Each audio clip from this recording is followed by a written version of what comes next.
Miremos la primera carta de Pedro. Hoy vamos a iniciar el estudio de esta carta y vamos a estar, hermanos, yendo a través de cada versículo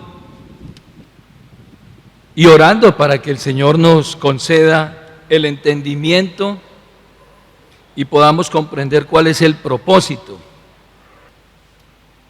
El verso 1 de esta primera epístola de Pedro dice así: Pedro, apóstol de Jesucristo, a los expatriados de la dispersión en el Ponto, Galacia, Capadocia, Asia y Bitinia. Hasta allí vamos a leer. Esta serie que vamos a comenzar hoy, vamos a llamarla Viviendo firmes en la fe en medio de un mundo hostil. Para ello entonces, hermano, vamos a hacer una introducción de esta carta. Luego vamos a mirar algunos detalles del autor, la fecha en la que fue escrita, los destinatarios y el contexto histórico de esta carta, antes de ir a detallar versículo por versículo. Es importante mirar todos estos detalles de la carta para que nos ubiquemos dentro del contexto de esta preciosa escritura. Y finalmente hablaremos de los temas teológicos que hay en esta carta, de cómo entrelazado está la vida práctica y los conceptos teológicos que Pedro, como apóstol, nos está refiriendo. Comencemos por el título de la carta.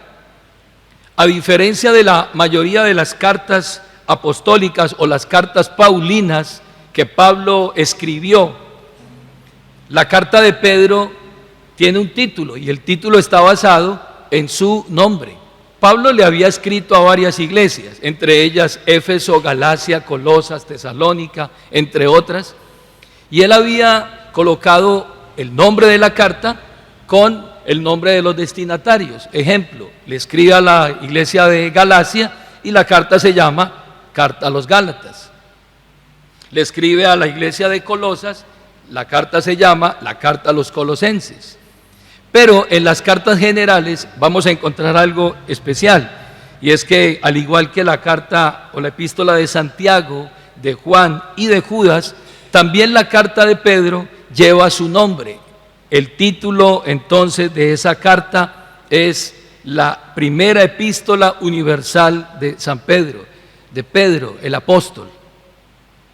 Y es su primera carta en razón a que hay un detalle importante en el capítulo 3 de la segunda carta, en donde él con claridad nos muestra que esta carta que vamos a estudiar es la primera carta que él les envía a ellos. Posteriormente envía otra carta, capítulo 3, el verso 1 de segunda de Pedro, dice: amados, esta es la segunda carta que os escribo, y en ambas despierto con exhortación vuestro limpio entendimiento.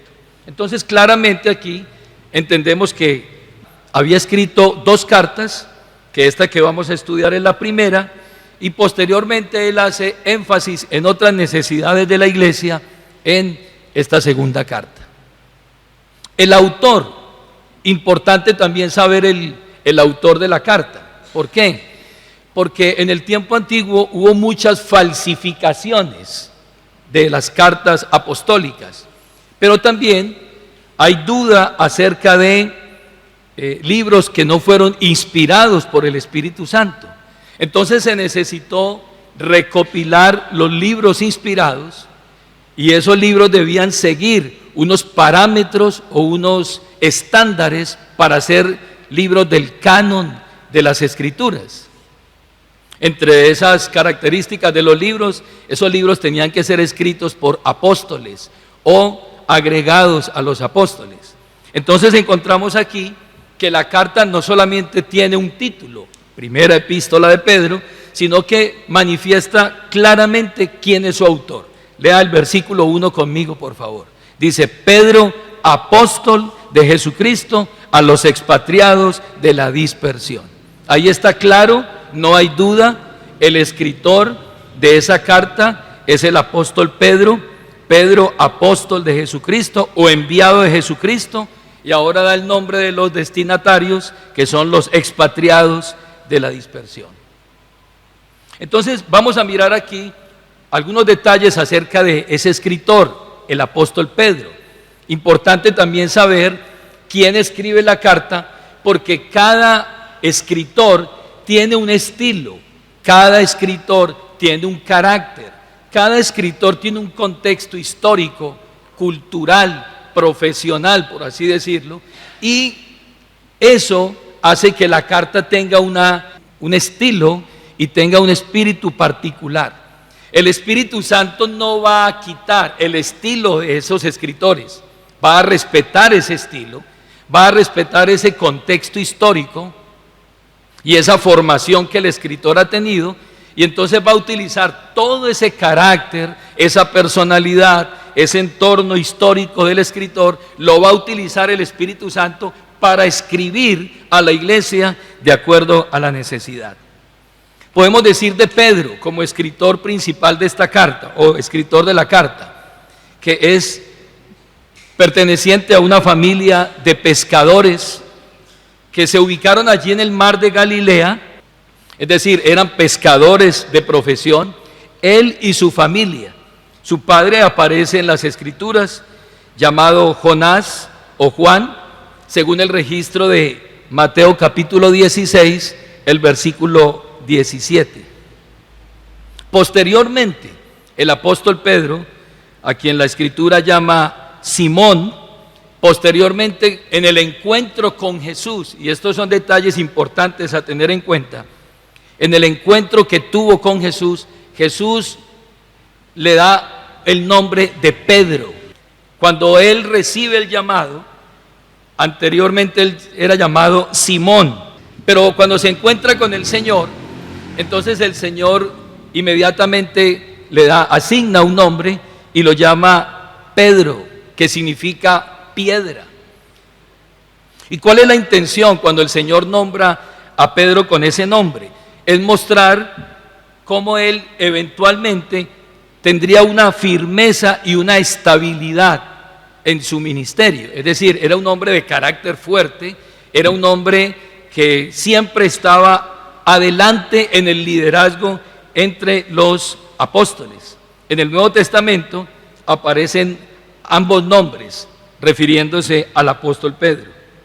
Algo particular importante en la vida de Pedro, y es que Pedro no conoce al Señor directamente, sino que Pedro es traído a Jesús a través de su hermano Andrés.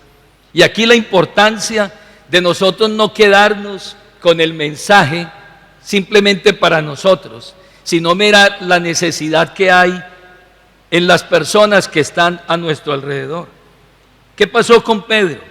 El nombre de su hermano era Andrés, y Andrés era un discípulo de Juan el Bautista, que posteriormente se convirtió en un creyente o un seguidor del Señor Jesús. Quiero que me acompañe por favor a Juan capítulo 1, el versículo 36. Dice la Escritura: el siguiente día otra vez estaba Juan y dos de sus discípulos, y mirando a Jesús que andaba por allí, dijo: he aquí el Cordero de Dios. Y le oyeron hablar los dos discípulos y siguieron a Jesús. Y volviéndose a Jesús y viendo que le seguían, les dijo: ¿qué buscáis? Ellos le dijeron: Rabí, que traducido es maestro, ¿dónde moras? Y le dijo: venid y ved. Esos dos discípulos, uno de ellos era Andrés. Y ese hombre llamado Andrés, posteriormente es el encargado de llevar a Pedro hasta donde Jesús. Lo lleva y se lo presenta a Jesús. Capítulo 1, el verso 41 de Juan. Dice la Escritura, verso 40: Andrés, hermano de Simón Pedro, era uno de los dos que había oído a Juan y habían seguido a Jesús. Este halló primero ¿a quién? A su hermano Simón, y le dijo: hemos hallado al Mesías, que traducido es el Cristo. Y le trajo a Jesús, y mirándole Jesús dijo: tú eres Simón, hijo de Jonás, tú serás llamado Cefas, que quiere decir Pedro. Ahí encontramos algo importante entonces en la vida de este líder, de este hombre quien escribe la epístola. Y es que directamente él no llega a Jesús por iniciativa propia. Dios utiliza un canal para traer al apóstol Pedro. Ahora, ¿quién fue Pedro? A lo largo de este estudio vamos a ver quién fue Pedro.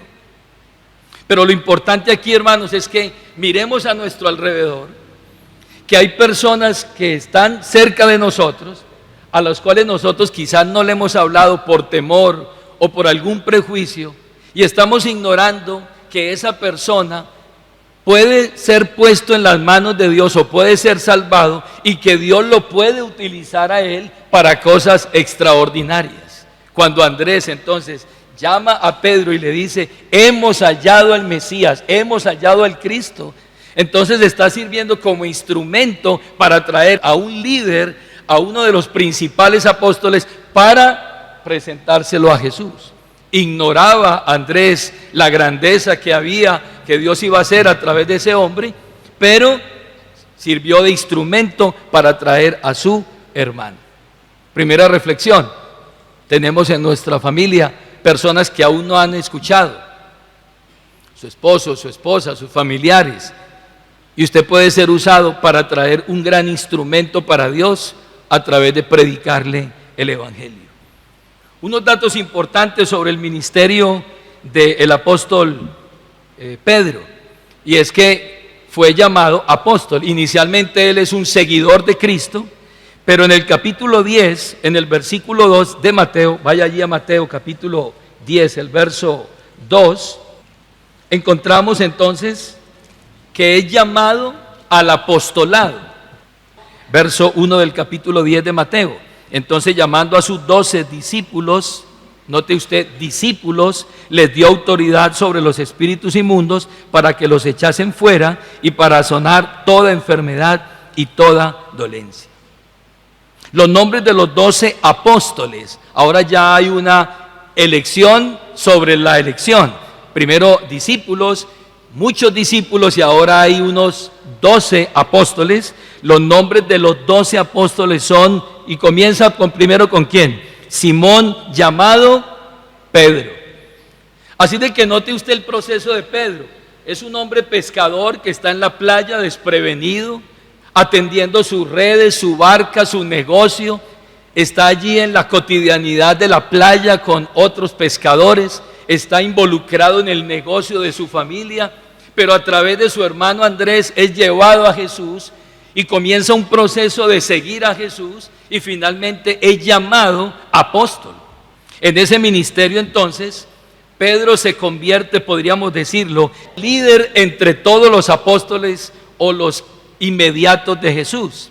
Hay varias listas que nos muestran. Mateo capítulo 10, si usted nota, en el verso 2, dice los nombres de los apóstoles son: primero, Simón, llamado Pedro.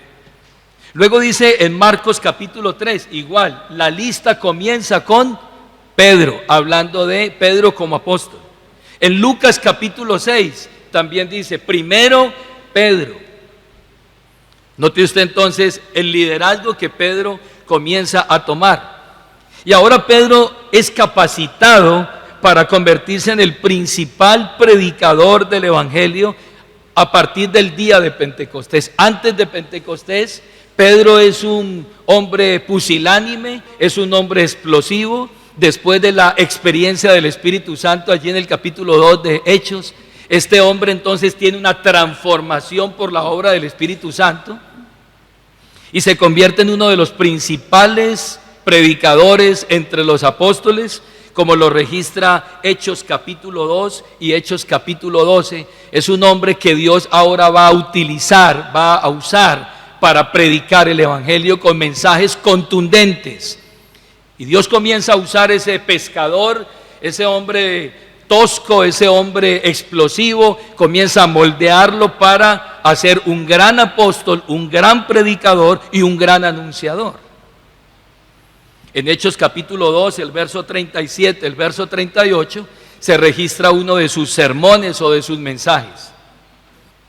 Dice la Biblia en el verso 37 y 38 de Hechos 2, que Pedro, al predicar ese mensaje, la multitud entera, al escuchar ese mensaje, se compungieron de corazón y dijeron a Pedro y a los apóstoles, note usted, dijeron a Pedro y a los apóstoles: varones, hermanos, ¿qué haremos? Y Pedro les dijo: arrepentíos y bautícese cada uno de vosotros en el nombre de Jesucristo para perdón de los pecados, y recibiréis el don del Espíritu Santo. Y ese día se bautizaron más de 3,000 personas por un solo mensaje que un hombre transformado por el poder de Dios, respaldado por una congregación, un grupo de gente, de hombres y mujeres que oraban y buscaban de Dios todo el tiempo, hizo una obra tremenda allí el día de Pentecostés. Pedro, guiado por el Espíritu Santo, sirvió también para las misiones, y en el capítulo 8 del libro de los Hechos y en el capítulo 10 del libro de los Hechos, a Pedro se le entregan las llaves del reino en Mateo capítulo 16, y Jesús le dice: y yo también te digo que tú eres Pedro, sobre esta roca edificaré mi iglesia, y las puertas del infierno no prevalecerán contra ellas, y a ti te daré las llaves del reino. Con esto diciéndole que él abriría con ese primer mensaje a los judíos el reino de los cielos, y que posteriormente abriría el reino a los gentiles en la casa de Cornelio, el centurión romano, donde Pedro llegó movido por el Espíritu Santo, y Pedro ahora se convierte en un predicador que abre nuevos espacios para que la palabra de Dios avance. Como testigo del sufrimiento de Cristo y como testigo de la resurrección de Cristo, este hombre se convierte en una columna fuerte en la iglesia. Era un hombre que había contemplado la gloria de Jesús en el monte de la transfiguración. Era un hombre que había sido testigo de los padecimientos de Cristo, y era un hombre que también había sido testigo de la resurrección de Cristo. Es decir, anduvo con Cristo, estuvo con Cristo, vio la gloria de Cristo, vio los padecimientos de Cristo, pero también vio al Cristo resucitado, conoció al Cristo resucitado. Y esto lo hace una columna de la iglesia. Se convierte en uno de los testigos que Jesús necesitaba para que el mensaje abriera paso en medio de un imperio hostil como era el imperio romano. Pero aunque fue un gran predicador, un gran líder, cabeza de lista entre los apóstoles, también era humano. También tenía defectos. Porque a veces vemos también a los personajes bíblicos como inmaculados, como que no, era un hombre como nosotros. Era una persona como usted y como yo, llenos de dificultades, de desatinos, de muchas veces situaciones que hacen que esa persona cometa errores. Hay registros bíblicos que muestran que era un hombre impulsivo, que muchas veces hablaba y después pensaba. Cuando Jesús fue a lavarle los pies, llegó a ser tan osado que le dijo a Jesús: tú no me lavarás los pies, o sea, tú no me vas a lavar los pies a mí. En otras palabras, le está diciendo a Jesús qué es lo que tiene que hacer. La pregunta es: ¿sabía Jesús lo que iba a hacer cuando iba a lavar los pies a sus discípulos? Claro que sí. Pero es un líder, es un hombre que todavía no ha sido transformado por completo, moldeado por completo, y le está diciendo a Jesús qué es lo que tiene que hacer. Le dice: no, tú no me lavarás los pies. Jesús le dijo: si no te dejas lavar los pies, no tendrás parte conmigo. Y entonces luego le dice: no, entonces no solamente me lave los pies, láveme también la cabeza y el cuerpo, y láveme todo. No había entendido, y Jesús le dice: el que está lavado ya está lavado, hablando de la justificación por gracia. Pero estaba hablando de lavarle los pies, porque en el día a día nosotros seguimos contaminándonos muchas veces. En otra ocasión le dijo a Jesús: tú no vas a morir, no vas a ir a la cruz, no, me opongo a eso. Y Jesús le dijo: ¿tú qué sabes de esto? Y lo reconvino y le dijo: apártate de mí, Satanás, porque tú me eres tropiezo, porque no pones la mirada en las cosas de arriba, sino en las de los hombres. El texto no está diciendo que Pedro estaba poseído por Satanás, eso no quiere decir el texto, sino que se estaba identificando con ese opositor que no estaba permitiendo que Jesús fuera a la cruz. Entonces note usted lo explosivo de Pedro, de un carácter fuerte, impulsivo, con tendencias legalistas también, era legalista, aferrado a una religión, aferrado a un dogma. Y hay varios registros de ese comportamiento legalista en Gálatas capítulo 2, el verso 11 al verso 21, cuando en la iglesia ya después de muchos años, él se está comportando de forma hipócrita, porque cuando está con los judíos es uno y cuando está con los gentiles es otro, y el apóstol Pablo tuvo que reconvenirlo y le dijo: tú te portas hipócritamente. Y cuando entró a la casa de Cornelio, no quería entrar a la casa de Cornelio, porque su religión, su fanatismo religioso y su legalismo no le permitían entrar allá. Y el Señor tuvo que mostrarle una visión. Vio un lienzo que descendía del cielo con animales y le dijo: Pedro, mata y come. Y él le dijo: yo no puedo comer de eso. Y el Señor le dijo: lo que Dios ha santificado, tú no lo llames común o inmundo, refiriéndose a los gentiles. Y al instante tocaron la puerta abajo. Eran los gentiles que necesitaban que Pedro entrara a la casa de ellos y les hablara el bendito evangelio para ser salvos. Y Dios tuvo que quitar también esa máscara legalista y ver cómo también los gentiles hablaban en otras lenguas y recibían la promesa del Espíritu Santo allí en su casa. Y dijeron ellos: de modo que también a los gentiles ha dado Dios el Espíritu Santo como a nosotros. Note usted el espíritu legalista todavía en la vida de Pedro. Jesús lo reprendió severamente muchas veces, como ya lo dijimos, a tal punto que le dijo en algún momento: quítate delante de mí, Satanás, porque me eres tropiezo, porque no pones la mira en las cosas de Dios, sino en las de los hombres. Pero note cómo Dios está formando ese hombre, cómo lo está esculpiendo a través de experiencias. El hombre que había dicho: yo voy con usted hasta lo último, y si me toca que morir por usted, yo muero, es el mismo que está durmiendo en Getsemaní mientras Jesús está orando y necesita, porque se aproxima su muerte. Mientras Jesús está intercediendo y orando al Padre, ¿qué estaba haciendo Pedro? Estaba durmiendo. Y Jesús va y los despierta y luego vuelve otra vez y los vuelve a encontrar durmiendo. Y les dice: velad y orad. Les dice a sus discípulos y vuelve otra vez, y cuando regresa otra vez durmiendo. Finalmente Jesús dice: no, ya levántense y vámonos. Hombres de carne y hueso, de emociones, de pasiones, de errores, de tantas cosas. Y quizás el episodio más trágico de su vida, escúchenme bien, el episodio más trágico de su vida se vivió antes de la muerte de Cristo. Eso quiero que lo miremos en Marcos capítulo 14. Marcos capítulo 14. Estamos hablando del autor de esta carta. Marcos capítulo 14, el verso 66. Yo creo que si alguno de nosotros hubiésemos sido los protagonistas de esa escena a hoy, tendríamos el descontento de muchos. Y hubiésemos sido descartados ya de raíz.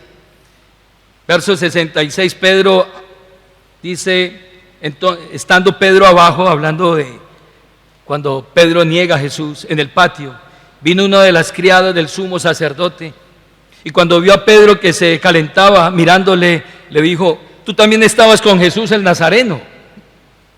Mas él negó, diciendo: no le conozco, ni sé lo que dices. Y salió a la entrada y cantó el gallo. Y a la criada, viéndole otra vez, comenzó a decir a los que estaban allí: este es de ellos, este estaba con ellos. Pero él negó otra vez, y poco después los que estaban allí dijeron otra vez a Pedro: verdaderamente tú eres de ellos, porque eres Galileo, y tu manera de hablar es semejante a la de ellos. Entonces él comenzó ¿a qué? a maldecir y hasta juró Pedro. Imagina un creyente que jura en falso. Juró y ¿qué dijo? No conozco a ese hombre de quien habláis. Y el gallo cantó la segunda vez. Entonces Pedro se acordó de las palabras que Jesús le había dicho. Un seguidor que está negando a Jesús y hasta jurando que él no lo conoce. Y dice que tuvo que llorar, ¿qué? Amargamente. Entonces, hermanos, miren ustedes, el gran predicador, el gran apóstol, el hombre llamado, el hombre seleccionado, el hombre que está a la cabeza de un grupo apostólico, pero un hombre también cargado ¿de qué? De debilidades, de flaquezas, de errores, pero en todo eso el Señor está obrando en la vida de Pedro. Dios está haciendo un trabajo, como decía alguien por allí, que puso en su camiseta: téngame paciencia, Dios sigue haciendo el trabajo en mí. Dios sigue haciendo el trabajo en tu vida y sigue haciendo el trabajo en mi vida. Está siendo perfeccionado. Finalmente el Señor lo llama y lo empodera para que Él sea ese líder que va a apacentar las ovejas y a pastorear los corderos. En San Juan capítulo 21, después de la resurrección, Jesús se dirige a Pedro personalmente como el líder desacreditado por haberlo negado antes entre los 12 y dándole una nueva oportunidad de arrepentirse y restaurar su liderazgo. Y le dice: Pedro, ¿me amas? Pedro, ¿me amas? Señor, tú sabes que yo te amo, entonces apacienta mis ovejas. Pedro, ¿me amas? Entonces pastorea mis corderos. Pedro, ¿me amas? 3 veces lo había negado y 3 veces le pregunta: ¿me amas? Y entonces lo confirma otra vez, lo restaura otra vez, lo levanta otra vez. Y ahora entonces es el escritor a esta carta, que vivió momentos difíciles en su ministerio y en su vida, todo su proceso, pero que ahora, cargado de experiencias y obviamente de la dirección del Espíritu Santo, nos va a dejar un mensaje a nosotros como creyentes. Puede que en su casa, alrededor de usted, no haya un Pedro, porque Pedro no va a haber sino uno. Pero puede haber un hombre o una mujer que Dios va a usar grandemente en este tiempo, al cual usted todavía no le ha hablado. Piénselo. Es posible que haya alrededor de usted, en su salón de universidad, en su colegio, en su empresa, en su negocio, en su barrio, en su misma familia, de un hombre en el que Dios tiene planes extraordinarios, planes gloriosos para este tiempo, y está esperando que usted le hable y lo lleve a Cristo para que Él siga haciendo la obra en la vida de Él. ¿Quién será esa persona? Por eso nosotros no podemos retraernos de hablarle a nadie. Por eso quiero dejarle esa reflexión. Hay alguien a su alrededor que Dios va a usar poderosamente en la vida de él. Volvamos allá a la carta de primera de Pedro, para que miremos entonces la fecha, los destinatarios y el contexto histórico de esta carta. La fecha se calcula que, o lo más probable es que esta carta fue escrita poco antes del año 64, o mejor, en el año 64, cuando la ciudad de Roma fue incendiada y hubo una gran conflagración en Roma. La ciudad entera fue quemada, y esta carta la está dirigiendo Pedro a unos destinatarios que llama aquí en el versículo 1 los expatriados. Lea otra vez el verso 1, dice: apóstol de Jesucristo a los expatriados. Así de que son expatriados, no están en la ciudad, en su nación, en Israel, han sido disgregados por todo Asia, están dispersos. Pedro se está dirigiendo a ellos, gente que estaba en el Ponto, en Galacia, en Capadocia, en Asia y Bitinia, lo que hoy se llama Turquía. Todos esos creyentes estaban allí dispersos. Podría ser gente convertida por el mensaje de Pablo. Pablo había predicado en toda Asia. Pablo se había propuesto no predicar donde nadie había predicado. Él dijo: yo me he propuesto no predicar o colocar el fundamento donde ya ha sido puesto, sino que yo quiero predicar donde nadie ha predicado. Y Pablo hizo esa labor. Muchos de esos creyentes migraron a otras ciudades, a otros lugares, y también se habla de esos creyentes que fueron el día de Pentecostés, que la Biblia los muestra, que había medos, elamitas y árabes y cretenses, y toda esa multitud que se reunió el día de Pentecostés de muchas naciones, se disgregaron en toda Asia, y ahora Pedro entonces les está escribiendo a ellos esa carta para consolarlos. Pero algo importante que quiero resaltar aquí en esta carta, hermanos, es el contexto histórico que ellos están viviendo. Y eso nos va a dar la razón por la cual la carta es escrita específicamente. Esta carta se escribe durante el gobierno del emperador Nerón. Claudio Nerón está gobernando en el momento en que Pedro está escribiendo esta carta. ¿Quién era Claudio Nerón? Claudio Nerón fue nombrado emperador de Roma a los 16 años de edad. Imagínese usted un muchacho de 16 años ya nombrado emperador romano, con todo el poder, con todo el dominio, con toda la autoridad. Un hombre de 16 años ya nombrado emperador. Se mantuvo en el gobierno durante 14 años, gobernó desde el año 54 al año 68 después de Cristo. Y este hombre, durante su gobierno, en sus primeros 5 años, fue un hombre buen gobernante, pero dice la historia que después del 6.º año se convirtió en un emperador malo y perverso. Y bajo ese gobierno es que están la iglesia, están los apóstoles, y Pedro está escribiendo esta carta. Yo le invito para que usted viaje a ese momento histórico. No es un momento fácil, no es un momento donde se podían reunir así como nosotros en esta mañana. No es un momento en donde la gente puede cargar la escritura, en donde la gente puede decir: yo tengo libertad de culto, o yo digo quién es mi Dios. No, allá todo es impuesto, todo es autoridad del emperador. Y lo primero que este hombre hace cuando comienza a voltear y pasar a ser ese gobernante tirano, lo primero que destaca la historia es que asesinó a su mamá, porque le dijo que él estaba perdiendo el control sobre el gobierno. Entonces le dijo: bueno, entonces vamos a darle sepultura, y mató a la mamá.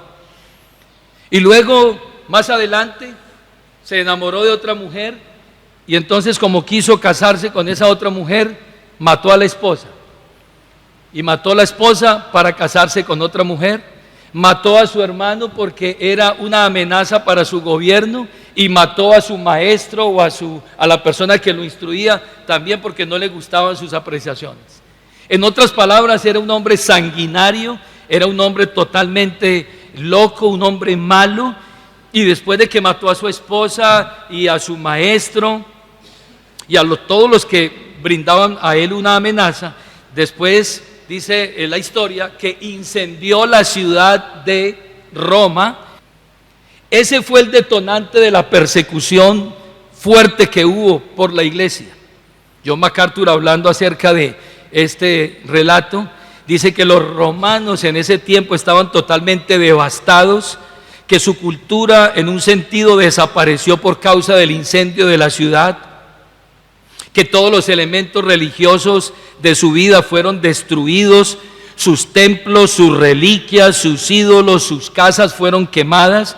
Y esto tuvo gran implicación religiosa, porque los hacía creer que sus dioses no habían podido defenderlos del fuego que quemó la ciudad, y su religión y su moral estaba totalmente por el piso, y las personas estaban casi sin esperanza, estaban furiosos.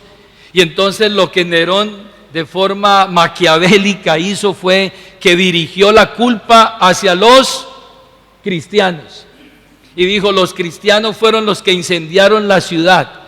Y Nerón se dio cuenta de que tenía que dirigir la hostilidad hacia los cristianos, y entonces el incendio y la acusación de Nerón a la iglesia provocó definitivamente una persecución a todos los cristianos, y empezaron a matar a los cristianos, y se difundían las noticias de que ellos estaban haciendo ritos atroces que ellos eran una secta que conspiraba contra los dioses de Roma y el poder legítimo establecido por el emperador, y comenzaron a perseguirlos de tal manera que tuvieron que huir por todo lado, y era tal el grado de castigo y el grado de brutalidad con los cristianos. Cuenta la historia que arrojaban a los creyentes en el anfiteatro envueltos en pieles de animales y los tiraban al circo romano y soltaban fieras para que los devoraran allí en la arena. Y a Nerón se le ocurrió la terrible idea de alumbrar los jardines vaticanos con antorchas humanas. Los creyentes los colocaban y los empalaban en los jardines del palacio y les prendían fuego en la noche para que alumbraran los jardines donde él vivía. Posiblemente todo lo anterior, de una forma directa o indirecta, avivó entonces la persecución contra los cristianos.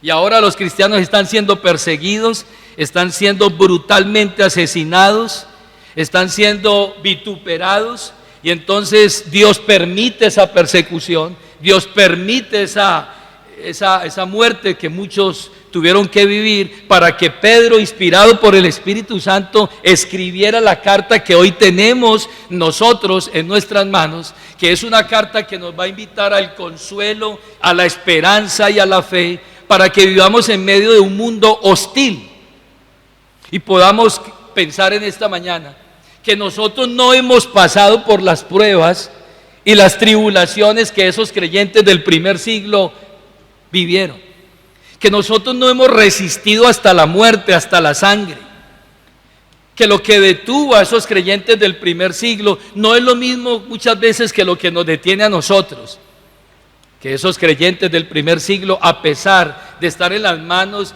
de un gobernante tirano, loco, perverso, entonces esos creyentes perseveraron. ¿Cuál es el centro de esta carta?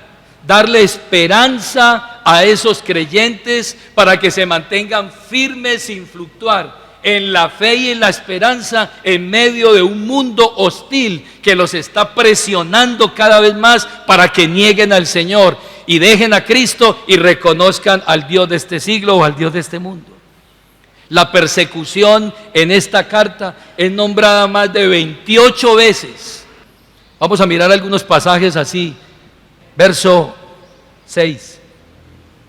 En lo cual vosotros os alegráis, aunque ahora por un poco de tiempo, si es necesario, y aquí aparece la primera, tengáis que ser afligidos en diversas pruebas, para que sometida a prueba vuestra fe, mucho más preciosa que el oro, el cual, aunque perecedero, se prueba con fuego, sea hallada en alabanza, gloria y honra cuando sea manifestado Jesucristo. ¿De qué está hablando Pedro aquí? De ser probados. Versículo 12 del capítulo 2.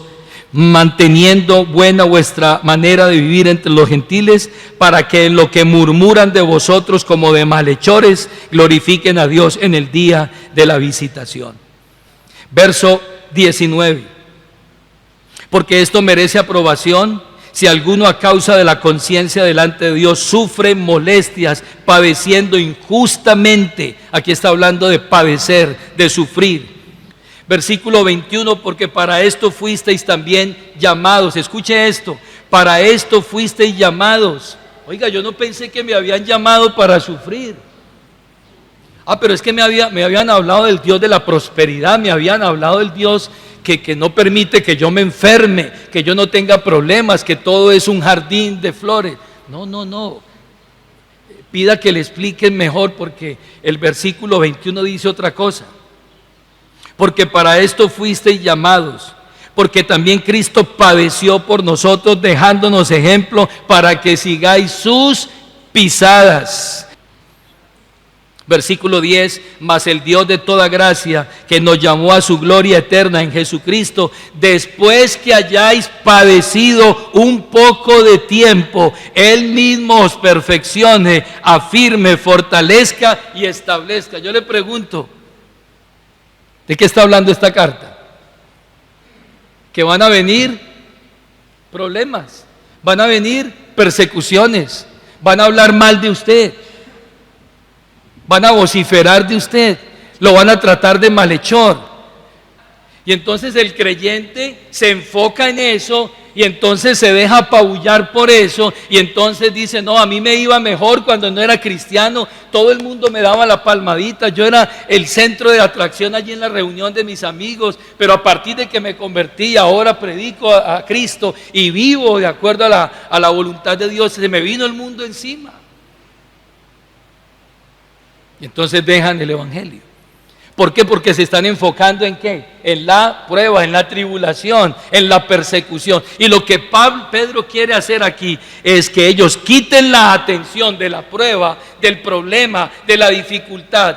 Y no se enfoquen en esa persecución, sino que se enfoquen en lo que él en esta carta les va a mostrar de forma gloriosa. ¿Qué es lo que les va a mostrar? Les va a mostrar la gracia que hay en ellos, la gracia que les espera, la gloria que viene, los privilegios que ellos tienen en Cristo. Y durante varias veces en esta carta, entonces va a hacer que ellos quiten la mirada, el enfoque de la prueba, de la tribulación, de la angustia, para devolverse del camino, para que se enfoquen en los beneficios que tienen en Cristo y lo que les espera en Cristo. 3 cosas en las cuales Él quiere que se enfoque. Número 1, la gracia divina. 7 veces habla de la gracia divina en esta carta.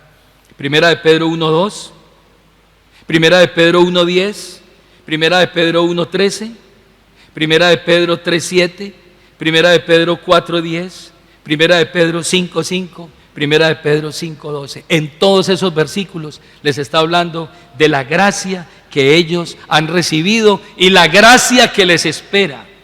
Dice el verso 12 del capítulo 5, por conducto de Silvano, a quien tengo por hermano fiel, os he escrito brevemente amonestándoos y testificando que esta es la verdadera gracia de Dios en la cual estáis. Les está hablando de ¿qué? De la gracia que ellos tienen. Disfruten de la gracia en vez de estar mirando el problema. Disfruten de la gracia en vez de enfocarse en ¿qué? En la persecución. Disfruten de la gracia y valoren la gracia que ustedes tienen. Pero también les llama para que se enfoquen en el llamado que ellos tienen. Mas vosotros sois linaje escogido, real sacerdocio, nación santa, pueblo adquirido por Dios. ¿Para qué? Para que anunciéis las virtudes de aquel que os llamó de las tinieblas a su luz admirable. Capítulo 5, el verso 10, mas el Dios de toda gracia que nos llamó a su gloria eterna en Jesucristo, después que hayáis padecido un poco de tiempo, Él mismo os perfeccione, afirme, fortalezca y establezca. Enfóquense en el llamado, enfóquense en la gloria de Cristo, enfóquense en la gracia que ha sido derramada en ustedes, y eso será una leve y pasajera tribulación, porque lo que nos espera es grande. Enfóquense en la gloria venidera. Finalmente, ¿qué se espera para nosotros hoy? ¿Qué vamos a aprender? Que las pruebas servirán para perfeccionar la fe que usted tiene. La prueba que hoy usted está viviendo, la dificultad, está siendo permitida para que su fe sea puesta a prueba. Y esa fe deje toda escoria a un lado y brille cada vez más, porque su fe es más preciosa que el oro. ¿Qué debemos aprender hoy nosotros a través de toda esta carta? Que la actitud correcta cuando venga la persecución debe ser la siguiente. Número 1, esperar la prueba. Dice Pedro, no se sorprendan del fuego de prueba que ha de venir. No se sorprendan, no pregunten. Es que ustedes están siendo probados porque Dios está perfeccionándolos ustedes a través de la prueba. ¿Qué debemos aprender hoy nosotros? Que si Jesucristo, la piedra escogida y preciosa, la piedra angular sobre la cual se edifica la iglesia, fue desechada la piedra que desecharon los edificadores, pregúntese usted si usted y yo, que somos piedras vivas, también no vamos a ser desechados por la gente. Y finalmente, usted y yo vamos a aprender en esta carta que si Cristo sufrió por nosotros, como discípulos nosotros, discípulos suyos, no debemos esperar menos del mundo. No debemos esperar menos si van a venir pruebas y tribulaciones. Pero que en toda prueba y en toda dificultad y en toda persecución y en toda oposición, nosotros entendamos que para eso fuimos llamados, para ser perfeccionados muchas veces a través de la prueba. Estemos en pie en esta preciosa mañana. Yo no sé por qué prueba está pasando usted hoy. A lo mejor su familia dijo, ¿sabe qué? No nos vuelva a llamar, no nos vuelva a llamar. Y es posible que tu familia te haya ignorado por seguir a Cristo. Y muchos han hablado mal de usted. Y lo han vituperado. Y lo han oprimido. Y el enemigo, como león rugiente, anda buscando su caída. Y usted ha percibido la presencia de ese enemigo a través de instrumentos para que usted caiga y fracase. Pero el Espíritu Santo quiere mostrarnos a través de esta carta la necesidad que hoy tenemos también nosotros de ser probados para ser perfeccionados. Dios está perfeccionando en su iglesia también a través de diversas pruebas y situaciones para llevarnos finalmente a identificarnos con Cristo y a ser glorificados con Cristo. Padre, te damos gracias en esta mañana, nos has traído a este lugar. Y yo te pido, Señor, en esta mañana por cada uno de los hermanos. Tú conoces su necesidad y sabes el propósito por el cual estás permitiendo en tu soberanía y en tu sabiduría que ellos pasen por este momento difícil.